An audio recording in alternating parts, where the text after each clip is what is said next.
بسم الله الرحمن الرحيم. ساتي ياد روحم سودا سري ناوت بو ساتێکی ئەمانی تۆ، دڵم پرسوێیە سۆزەگرێ بۆ ساتێکی زەمانی تۆ. بۆ پێغەمبەری نازار عەلەیهی سەڵات وەسەلام. ساتێ یاد بە یادی پێغەمبەری خواوە عەلەیهی سەڵات وەسەلام.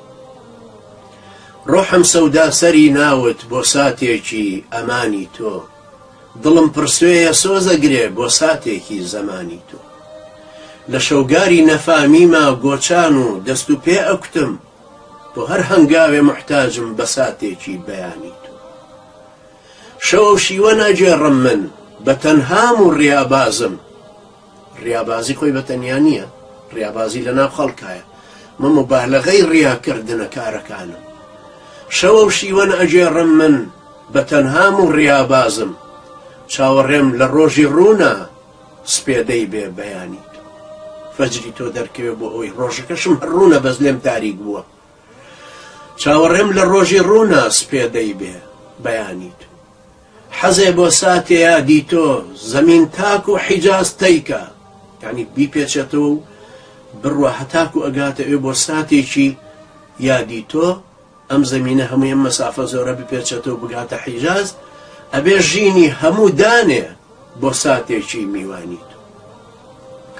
سەر و شان و دەست و هەردوو بنی پێت ماچ ئەەکەم، ئۆخەی کە تاسووقی شکا خۆزگەم لە خەونێکی جیهانی تۆ. یعنی من لە خەوەکەیە بینیومە کە من شان و دەست و بنی هەردوو پێ و ماچەکەم و ئەژڵێم ئۆخەی خۆزگەی کە تاسووقم شکاکە، ئەو شەیدابوونم، ئەو هۆگربوونم، ئەو حەزەم هاتە دی کە وەلەو لە خەونی شایە، بەڵام ئەلحەمدوللا وا هاتە دی. چ یادێکە لە مەزنی تۆ هەموو چرکەی شەو و ڕۆژێ، بە ملیۆن کەس ئەڵێن ئەشهەد بۆ ساتێکی نازناوی تۆ. چ یادێکە لە مەزنی تۆ هەموو چرکەی شەو و ڕۆژێ، بە ملیۆن کەس ئەڵێن ئەشهەد بۆ نازناوێکی شانی تۆ، بۆ نازناوێکی شەئنی تۆ، یعنی گەورەی و مەزنی تۆ.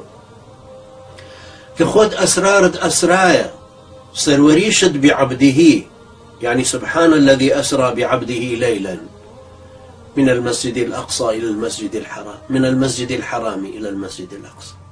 أمجار سرو شانو دسو هردو بني بيت ماچ أكم، أو خي كتاسوقي شكا خوزقم لخونيكي جهاني تو. يعني من بخونيش بينيوما كسرو شانو دستو بنی هەردوو پێم ماچ کردووی وتومە ئەو خەی خۆزگەی کە ئەو شەیدابوونم، ئەو حەزەم هاتە دی وەلەو لە خەونی شایە. چ یادێکە لە مەزنی تۆ هەموو چرکەی شەو و ڕۆژێ، هەموو ئان و ساتێک لە هەموو شەو و ڕۆژێکی ئەم سەرزەمینەیە بە ملیۆن کەس ئەڵێن ئەشهەد بۆ نازناوێکی شانی تۆ، یعنی بۆ نازناوێکی شەئنی تۆ کە ڕەسوول اللهی سەڵات و سەلامی خوای لێ. کە خۆت ئەسرارت ئەسرایە، سەروەریشت بعبده، ئاماژەیە بۆ سورەتی ئیسرا. سبحان الذي أسرى بعبده ليلا من المسجد الحرام إلى المسجد الأقصى الذي باركنا حوله لنريه من آياتنا. کە خۆت ئەسرارت ئەسرایە، یعنی خۆی ئیسراءەکە هەمووی ئەسرارە. سەروەریشت گەورەیەکەی تۆش هەر لێرەشایە بعبده، شکە خۆی پەروەردگار تایبەتی کردو کە ئەفەرمێ سبحان الذي أسرى بعبده.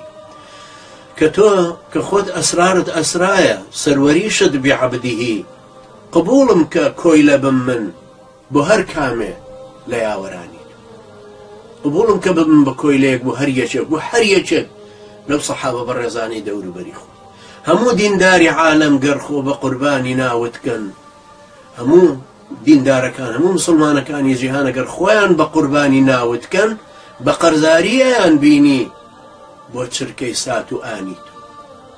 چونکە تۆ پێغەمبەری، تۆ پەیامی خوات هێناوە، تۆ مایە هیدایەت دانی ئەم هەموو خەڵکەی.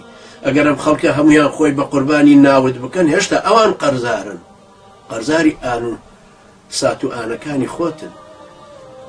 ئەوی جوامێری ئومەتە لە یادی هجرەت و بەدرە، بەڕیز ڕۆحیان لەسەر دەستە بۆ یادێکی مەیدانی تۆ. ئەوانەی ئەیان بینی جوامێرن دیندارن ئازا و نەبەز و دلێرن هەموو ڕۆحیان لەسەر دەستە بۆ یادێکی مەیدانەکەی کە تۆ تایە وەستا بووی. جارێکی تری خوێنمەوە ئەمجار.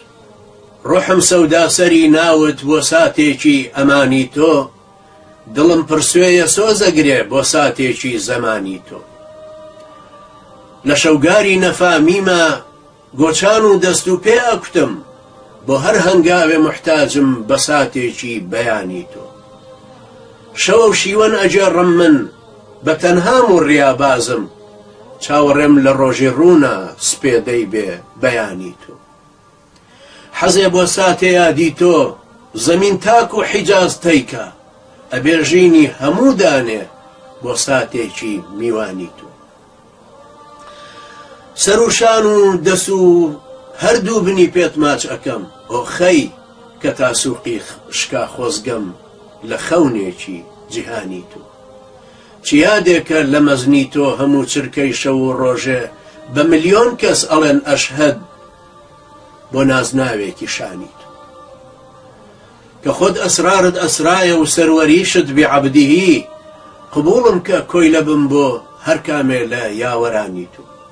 هەموو دینداری عالەم گەر خۆ بە قوربانی ناوتکەن، بە قەرزاری ئەیان بینی بۆ چرکەی سات و ئانی تۆ. ئەوی جوامێری ئومەتە لە یادی هیجرەت و بەدرە، بەڕیز ڕۆحیان لەسەر دەستە بۆ یادێکی مەیدانە. ئایا دەتەوێت ببیت بە یەکێک لە خوێندکارەکانی مامۆستا کرێکار؟ زانکۆی ئازادی دیڕاساتی ئیسلامی زادی بۆ خوێندنی زانستی شەرعی